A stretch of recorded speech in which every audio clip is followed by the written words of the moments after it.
बिस्मिल्लाहिर्रहमानिर्रहीम। अस्सलाम वालेकुम व्यूवर्स, आज मैं आपके लिए आलू पालक और मेथी बनाने की नहायत ही लाजवाब रेसिपी लेकर आई हूँ।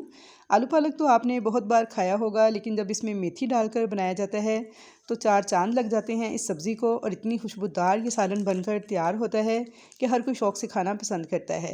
अब इस रेसिपी को एक बार बनाएंगे तो आपकी पूरी फैमिली फ़ैन हो जाएगी इसकी और बार बार फरमाइश करेगी।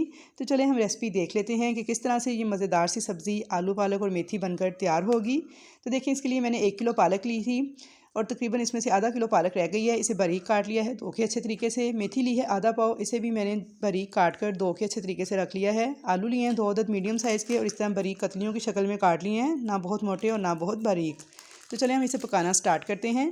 तो इसके लिए सबसे पहले एक कढ़ाई के अंदर मैंने आधा कप कुकिंग ऑयल डाला है, उसे गर्म किया है और इसमें एक दरमियाने साइज़ की प्याज लंबी कटी हुई डाल दी है।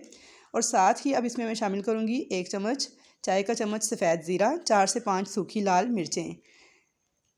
इनको सबको मैं अच्छे से 1 से 2 मिनट तक प्याज के साथ ही फ्राई करूँगी। और अब साथ ही मैं इसमें आलू ऐड कर दूँगी, जो कि मैंने काट के और पानी में डिप करके रखे हुए थे। प्याज को ब्राउन नहीं करना, ना ही प्याज का कलर डार्क ब्राउन की तरफ लेके जाना है, बस इसे हल्का सा सोटे करना है। और इसके अंदर आलू शामिल कर दूँगी। आलू डालने के बाद इनको अच्छी तरह से फ्राई कर लेंगे 4 से 5 मिनट तक। और इसी दौरान ही आलूओं के साथ ही मैं इसमें लहसुन अदरक का पेस्ट शामिल करूँगी 1 चम्मच। लहसुन अदरक के पेस्ट के साथ ही हम आलूओं को फ्राई करेंगे यहाँ तक कि आलूओं का कलर जो है वो चेंज हो जाए।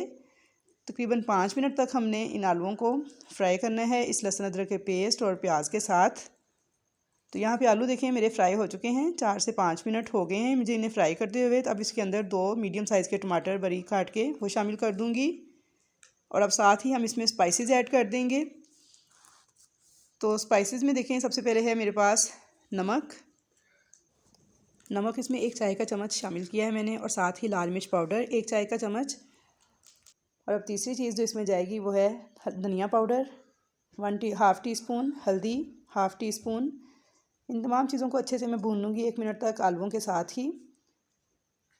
1 मिनट तक इन तमाम चीज़ों को भूनने के बाद अब मुझे इसमें पानी शामिल करना है। बस थोड़ा सा पानी डालना है कि आलू गल जाएँ, बहुत ज़्यादा पानी शामिल नहीं करना। आप अपने आलूओं के हिसाब से पानी डाल सकते हैं। मैंने 1 कप पानी यहाँ पे इसमें ऐड कर दिया है और अब हम इसे मीडियम आंच पे पकने के लिए छोड़ देंगे। आलूओं को हमने 80% तक गलाना है, फुल नहीं गलाना। तो इसे कवर करके पकने देंगे, 5 से 6 मिनट लगेंगे और हमारे आलू जो हैं वो गल जाएंगे। तो ये देखें तकरीबन 6 से 7 मिनट हो चुके हैं। तो खोल के चेक कर लेते हैं। तो देखें आलूओं का पानी जो है वो भी तकरीबन ड्राई हो गया है, ऑयल सेपरेट होना शुरू हो गया है और आलू भी मेरे जो हैं वो 80% तक गल चुके हैं। अब इसे मसालों के साथ 1 मिनट तक भून लेंगे अच्छे तरीके से आलूओं को। बहुत ही प्यारी खुशबू आ रही है। अब इसका पानी अगर इसमें हो तो ड्राई कर सकते हैं, लेकिन देखिए मेरा पानी बिल्कुल भी नहीं है, पानी सारा ड्राई हो गया है। तो अब इसके अंदर हम मेथी जो सी है वो ऐड करेंगे। तो यहाँ पे देखें जो आधा पाव मेथी मैंने अच्छी तरह से धो के काट के रखी हुई थी वो मैंने इसमें मिला दी है। इसे मिक्स कर लेंगे इसी आलूओं के साथ। तो भी बस मेथी को आपने 3 से 4 पानी अच्छे तरीके से धोना है, क्योंकि इसके अंदर मिट्टी वगैरह बहुत ज़्यादा होती है। तो इसलिए इसे मैंने बारीक काट के 3 से 4 दफ़ा अच्छे तरीके से खुली पानी से धो के स्ट्रेनर में डाल के रखा हुआ था। तो देखिए मेथी को मैंने अच्छे तरीके से आलूओं के साथ मिक्स कर लिया है। तो अब इसमें दूसरी चीज़ हम शामिल करेंगे तो वो है पालक। तो मेथी को देखिए मैंने 1 से 2 मिनट आलूओं के साथ मिक्स कर लिया है। अब इसमें हम पालक डाल देंगे। कुछ पालक जो सी है ये पानी छोड़ेगी और कुछ मेथी जो सी है पानी छोड़ेगी। तो यहाँ देखिए पालक बहुत ज़्यादा लग रही है, लेकिन जैसे ही इसे स्टीम लगेगी तो ये कम हो जाएगी। तो वैसे मैंने 1 किलो पालक ली थी, लेकिन काट के इसका गंद वगैरह निकालने के बाद तकरीबन ये आधा किलो के करीब पालक बची है जो मैंने ऐड की है। और अच्छे तरीके से इसे भी मैंने धो लिया था काटने के बाद। तो अब जैसे ही इसे स्टीम लगेगी तो ये इसका वॉल्यूम है वो कम हो जाएगा, यानी इतनी ज़्यादा कढ़ाई बड़ी हुई नज़र आ रही है ना, ये कम हो जाएगी।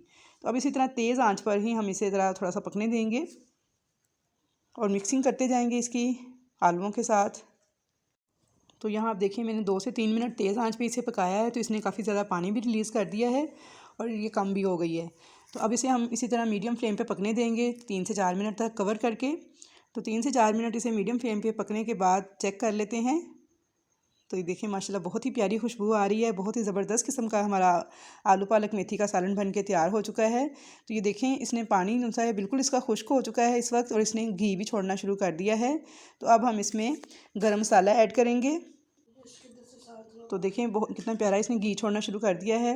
इसमें मैंने 1 चम्मच चाय का चम्मच जो है पिसा हुआ गरम मसाला ऐड कर दिया है। और अब साथ ही हम इसमें सब्ज़ धनिया 1 प्याली कटा हुआ बारीक जो मैंने धो के रखा हुआ था ये ऐड कर देंगे। और सब्ज़ मिर्चें जो हैं 3 से 4 अदद बारीक कटी हुई वो भी इसके साथ ही शामिल कर देंगे। तो बहुत ही खुशबूदार, बहुत ही मज़ेदार सा हमारा आलू पालक मेथी का सालन बनके तैयार हो चुका है। आप इसे नान के साथ, चपाती के साथ या फिर पराठे के साथ सर्व कर सकते हैं खाने के लिए, और ये बहुत ही टेस्टी लगता है। जब इसे एक बार बनाकर खाएंगे ना आप, तो यकीन करें हाथ रोकना मुश्किल हो जाएगा। तो बस मुझे पूरी उम्मीद है कि आपको मेरी आज की ये रेसिपी बहुत पसंद आई होगी। रेसिपी पसंद आए तो इसे ज़्यादा से ज़्यादा लाइक कीजिएगा, मिलने जुलने वालों से शेयर कीजिएगा। अगर आप मेरे चैनल पर नए हैं और अभी तक चैनल को सब्सक्राइब नहीं किया तो आपसे हम्बल रिक्वेस्ट है कि प्लीज़ चैनल को सब्सक्राइब कर दीजिएगा। तो अभी मैं आपको सर्व करके दिखाती हूँ। देखिए हमारा आलू पालक मेथी का सालन तैयार है और आपको मैं दिखाती हूँ अब इसकी फ़ाइनल लुक। तो ये देखिए व्यूअर्स, बहुत ही मज़ेदार सा हमारा आलू पालक मेथी का सालन बनके तैयार हो चुका है। तो मुझे पूरी उम्मीद है कि आइंदा से आप ये सालन इसी तरह पकाएंगे। बस आप एक दफ़ा इसे ट्राई ज़रूर कीजिएगा। और ये इस सीज़न में बहुत ज़्यादा पालक और मेथी इस वक्त आसानी से अवेलेबल है, तो सीज़न की सब्ज़ियों को ज़रूर खाना चाहिए, ये बहुत फ़ायदेमंद होती हैं। तो इंशाल्लाह मिलूँगी नेक्स्ट फिर नई अच्छी अच्छी रेसिपीज़ के साथ। तब तक के लिए मुझे दें इजाज़त। अल्लाह हाफिज़।